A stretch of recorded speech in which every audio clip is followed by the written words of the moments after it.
Back once again, friends. This should be my last of 6 updates for 2020 here, January. I don't plan on doing any more after this unless something huge happens and really bizarre.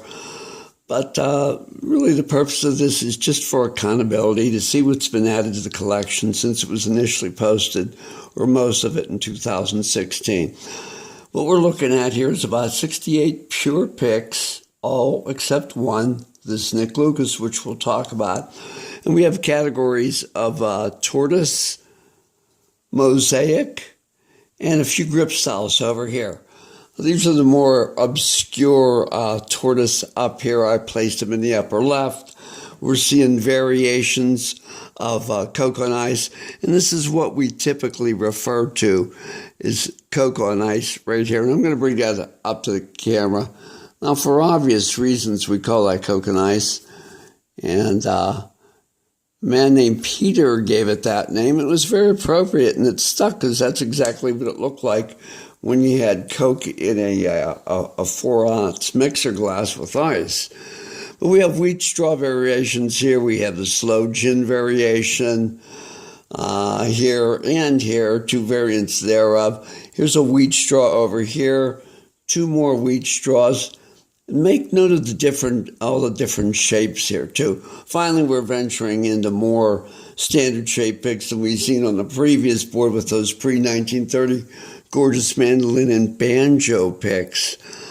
We got most of these, I should say, are made by D'Andrea. Not all of them though, and specifically, I could say this, and this are not made D'Andrea. These are Odell picks.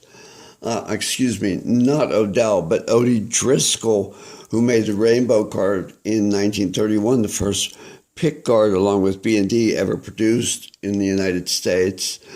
And continue to smoke on through these. We have these D'Andrea mosaics over to here, and then from here over, we have Japanese.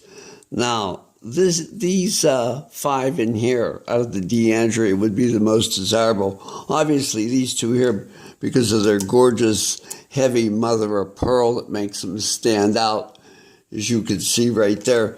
But also this one here, because it's so rare to see a D'Andrea 358.5, that's a jazz shape, and then this small triangle here too. Not that these aren't desirable, they are, and they're actually quite rare. In fact, I come across fewer post-1950 D'Andrea mosaics than I actually do of their French crayons of the 1930s. But let's go over here to these last few I'd like to talk about. And I'll tell you what, I can't tell you nothing about this, or this aside from the fact they're grip picks. It doesn't say patent pending, but I think I'm going to come up with a patent pending on that eventually. These 2 have a material similar to that that's used in non-skid-on floors, and if I'm not, it's a sandpaper-like material. And if I'm not mistaken, that really did become popular too after 1960. Not that sandpaper wasn't around before then, but this particular texture. Now, I'd like to talk about a couple of Nick Lucases. I said one, but there's actually 2. And that's this Nick Lucas in Tiger Stripe. And I want to mention it because it's one of the first Nick Lucas Deluxe picks from the late 1930s, and it's made on Tiger Stripe. D'Andrea is said to have produced all Nick Lucas, but D'Andrea rarely ever used Tiger Stripe. And this here Nick Lucas, it is so exquisite because it's done on army brown, or what we call army green celluloid. Very rare. So I could go into a lot more on these, but like I said, this is just for an update.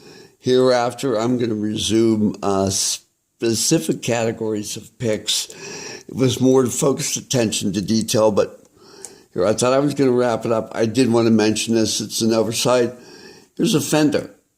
It's a Fender worn logo, and this type of celluloid goes into the 40s, almost never seen with a logo. Probably one of the first Fenders made around 1955 when D'Andrea started making them for Fender with the Fender logo. So that's all I got for you now, folks. Glad you joined me.